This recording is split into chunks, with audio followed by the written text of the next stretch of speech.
आप सभी प्यारे बच्चों को मेरी तरफ से नमस्कार। आज हम लोग हिंदी व्याकरण के नया टॉपिक वर्णों का उच्चारण स्थान के बारे में जानेंगे और ये हिंदी व्याकरण से और हिंदी सिलेबस से रिलेशन बनाता है, जो हमारे एग्जाम के पॉइंट ऑफ व्यू से बहुत अच्छे क्वेश्चंस हो जाते हैं और हम लोग को इंग्लिश ग्रामर में ये सब चीज़ों को बहुत उपयोग है। ये सब चीज़ के बारे में हम लोग जानेंगे तो इंग्लिश हिंदी ग्रामर हम लोग का बनाने में कोई दिक्कत नहीं आएगी। हिंदी व्याकरण में आज हम लोग वर्णों का उच्चारण स्थान देखेंगे और साथ ही साथ इसमें कुछ MVVI क्वेश्चंस दिए गए हैं जिसको भी देखेंगे। ये सब ऐसे क्वेश्चन दिए गए हैं जो हमारे एग्जाम के पॉइंट ऑफ व्यू से बहुत महत्वपूर्ण होते हैं और पूछे हुए क्वेश्चन हैं, या हम लोग कह सकते हैं कि प्रीवियस में पूछ चुका है। तो वर्णों को उच्चारण स्थान में हम लोग पहले देखेंगे। क्वेश्चन नंबर फर्स्ट है उच्चारण स्थान में अपया, कवर्ग, ह और विसर्ग का उच्चारण स्थान क्या होता है? तो कंठ होता है। तैयारी करने का और इसको याद करने का एक भी यही होता है कि कभी भी हम लोग आ, कवर्ग, ह और विसर्ग एक वो कर के बोलेंगे तो शायद उतना याद नहीं होता है। इसलिए इस सबको याद करने का हम लोग प्रयास यही करेंगे बच्चों कि एक बार में बोले और अपना माइंड में सेट कर लें कि हाँ, मैंने इतना वर्ड बोला और इसका उच्चारण स्थान ए बना, क्योंकि क्वेश्चन सिर्फ 9 वही है और 9 गो को हम लोग 9 बार बोल देंगे तो आम बातें याद रहेगा। और इसमें सीरियली ढंग से भी दिया गया है, ये नहीं कि इन्होंने है। तो हम लोग कोशिश यही करेंगे कि एक बार में पढ़ें और सीधे हम लोग उच्चारण स्थान के बारे में जानें। तो उसी के व्यू से हम आपको याद कराएंगे और आप देख सकते हैं स्क्रीन पर। आप लोग देख करके भी याद कर सकते हैं या फिर आप देख करके बाद में भी वीडियो को रोक करके भी अच्छी तरीक़े से एक बार समझ लेंगे, क्योंकि हम तो यहाँ पर एक को समझाएंगे, लेकिन आप वीडियो को रोक करके आपको स्क्रीन पर पूरा दिखाई दे रहा होगा एक बार में, तो आप रोक करके भी इसको याद कर सकते हैं। तो बस एक बार एक झलक देख लेंगे, हम उच्चारण स्थान याद कर लेंगे। तो चलते हैं, हम बोलेंगे अपया, कवर्ग, ह और विसर्ग का उच्चारण स्थान कंठ होता है। दूसरा है हर्षई, दीर्घई, चवर्ग या और तलावी सा का उच्चारण स्थान तालु होता है। तीसरा री, टवर्ग, र और मूर्धनी सा का उच्चारण स्थान मूर्धा। नंबर 4 तवर्ग, ल और तलावी सा दंती सा। तवर्ग, ल और दंती सा के उच्चारण स्थान दंत।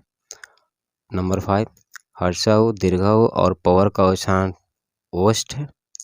नंबर 6 पंचमाक्षर, अनुस्वार और चंद्रबिंदु रहेगा तो इसका उच्चारण स्थान नासिका होगा। नासिका को हम लोग नाक भी कहते हैं और इसका एक और उच्चारण स्थान मुख भी हो जाएगा। नंबर 7 ए तथा ए का उच्चारण स्थान कंठ तालु होता है। नंबर 8 ओ तथा औ का उच्चारण स्थान कंठोष्ठ होता है। ओ तथा औ का कंठोष्ठ हो जाएगा। और 9 नंबर का वह है जिसका दंतोष्ठ हो जाएगा। तो हम लोग कोशिश करेंगे कि थोड़ा सा लॉजिकल लगा के याद करें तो ज़्यादा बेटर हो जाता है, क्योंकि कुछ ऐसे हैं जो शुरू में हम लोग का याद हो जाता है। जैसे कि मान लेते हैं कंठ तालु मूर्धा दंत, यहाँ तक तो हम याद कर सकते हैं एक बार में। कंठ तालु मूर्धा दंत आपको दिखाई भी दे रहा है, और अपया रहेगा और बाद में हर्षई दीर्घई रहेगा और उसके बाद में री आएगा। तो री वाला से आपको दिखाई दे रहा है कि री यानी मूर्धा, या फिर मूर्धनी सा है तो मूर्धा हो जाएगा। यानी कि आप देख सकते हैं कि मूर्धनी सा है तो यहाँ मूर्धा भी बोल सकते हैं, ठीक है। और दंती सा है, ये दंती सा है तो दंत हो गया। तो कुछ लॉजिकल से भी याद हो जाएंगे आपको। फिर उसके बाद में आपको मालूम है कि री के बाद तवर्ग है जिसमें दंती सा था, दंत हो गया। और बाद में हमारा क्या आएगा? तो हर्षऊ, दीर्घऊ और पवर्ग इसके लिए ओष्ठ हो जाएंगे। तो आपको 5 तो ऐसे याद हो गया मेमोरी रूप से, कंठ तालु मूर्धा दंत ओष्ठ है। और लास्ट में तो सबको बचा जनता है कि पांचवा अक्षर हो गया, उसको पंचमा अक्षर कहते हैं। जैसे कि अंग हो गया, इया हो गया, फिर हो गया आपका न हो गया, फिर आपका अनुस्वार में आपका बिंदु चंद्र बिंदु वाला हो गया।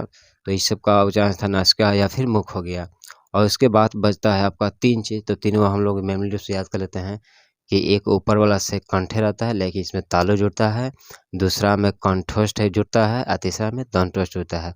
तो बस 3 को इधर से साइड से याद करेंगे कि ए तथा ऐ, क्योंकि छोटा छोटा 2 गुना में है, तो ए तथा ऐ का कंठ तालु, ओ तथा औ के कंठोष्ठ और व के दंतोष्ठ। तो बस इसमें कोई बड़ी चीज़ नहीं है, आप खाली इसको एक कंस्टेंट के साथ ही याद करने की कोशिश करेंगे, यानी इसको हम कह सकते हैं कि एक को याद करने की कोशिश नहीं करेंगे। तो हम लोग आगे बढ़ते हैं, कुछ इम्पोर्टेंट क्वेश्चन भी इसमें हम दिए हैं, उसको हम लोग जानेंगे, ताकि ये सब क्वेश्चन बार बार आते भी हैं और क्वेश्चन पूछे हुए भी हैं। तो हम चलते हैं अगला क्वेश्चन पर। पहला क्वेश्चन मेरा है, वर्णों की कुल संख्या कितनी होती है? तो वर्णों की कुल संख्या हमारा 52 होती है। अगला क्वेश्चन है बच्चों, वर्ण के कितने प्रकार होते हैं? या फिर वर्ण यहाँ पर लिखे हुए हैं हम कि वर्ण 2 प्रकार के होते हैं और नाम भी डाल चुके हैं। पहला है स्वर वर्ण, दूसरा है व्यंजन वर्ण। तो वर्णों 2 प्रकार के होते हैं, स्वर वर्ण, व्यंजन वर्ण। अगला आपका है, संज्ञा के 5 भेद होते हैं। संज्ञा के कितने भेद होते हैं बच्चों? 5 भेद होते हैं। हम यहाँ लिखे नहीं हैं लेकिन बता दे रहे हैं, संज्ञा के 5 भेद होते हैं। जातिवाचक संज्ञा, व्यक्तिवाचक संज्ञा, समूहवाचक संज्ञा, द्रववाचक संज्ञा और भाववाचक संज्ञा। नंबर नेक्स्ट, सर्वनाम के कितने भेद होते हैं? तो सर्वनाम का आपको 6 भेद होते हैं। सर्वनाम के कितने भेद होते हैं? सर्वनाम के 6 भेद होते हैं। नेक्स्ट, विशेषण के कितने भेद होते हैं? तो विशेषण के 4 भेद होते हैं। कारक के कितने भेद होते हैं? तो कारक के 8 भेद होते हैं। नेक्स्ट क्वेश्चन है, समास के 6 भेद होते हैं, यानी कि समास के कितने भेद होते हैं? तो 6 भेद होते हैं। नेक्स्ट है, काल के कितने भेद होते हैं? तो काल के 3 भेद होते हैं। जैसे कि काल को हम लोग ट्रांसलेशन पढ़ते हैं या इंग्लिश वगैरह पढ़ते हैं तो उसमें पढ़ाया जाता है कि काल को इंग्लिश में टेंस कहते हैं, तो काल को पढ़ाया जाता है, काल 3 प्रकार के होते हैं। तो उसी तरह से यहाँ पर भी हिंदी में काल 3 प्रकार के होते हैं। नाम भी सेम टू सेम मिलेगा आपको, जैसे कि पहला वर्तमान काल, दूसरा भूतकाल, तीसरा भविष्यत काल। लेकिन हिंदी में जब तीनों काल अलग अलग होती है तो इनका भेद अलग अलग प्रकार का हो जाता है, इंग्लिश से मैच नहीं करते हैं। जैसे कि इंग्लिश में आपका 12 हो जाता है 4 को तीनों में डिवाइड करके, लेकिन हिंदी में मेरा डिवाइड नहीं होता, अलग अलग हो जाता है। जैसे कि यहाँ पर दिया गया है, वर्तमान काल के 5 भेद हो जाते हैं, वर्तमान काल के 5 भेद हो जाते हैं, और भूतकाल के 6 भेद हो जाते हैं, और भविष्यत काल के 3 भेद हो जाते हैं। यानी कि कहा जाए तो हिंदी में तीनों को काल को जोड़ के कितना भेद बन गए? तो 6 5 11, 11 3 14, यानी कि 2 बढ़ जाते हैं।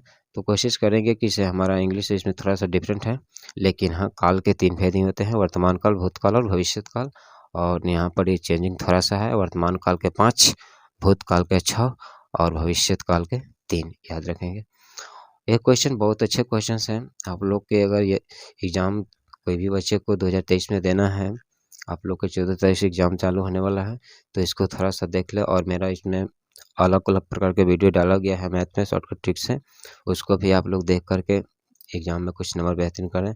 और मैं आप लोग से थोड़ा सा गुजारिश करूँगा मेरे बच्चे, कि हम लोग कुछ आप लोग के लिए करना चाहते हैं, तो आप लोग भी थोड़ा हम लोग कुछ वीडियो को इम्प्रूव दें, ताकि हम लोग को विश्वास हो कि हम लोग मेहनत कर रहे हैं तो उसका सफलता मिलती है।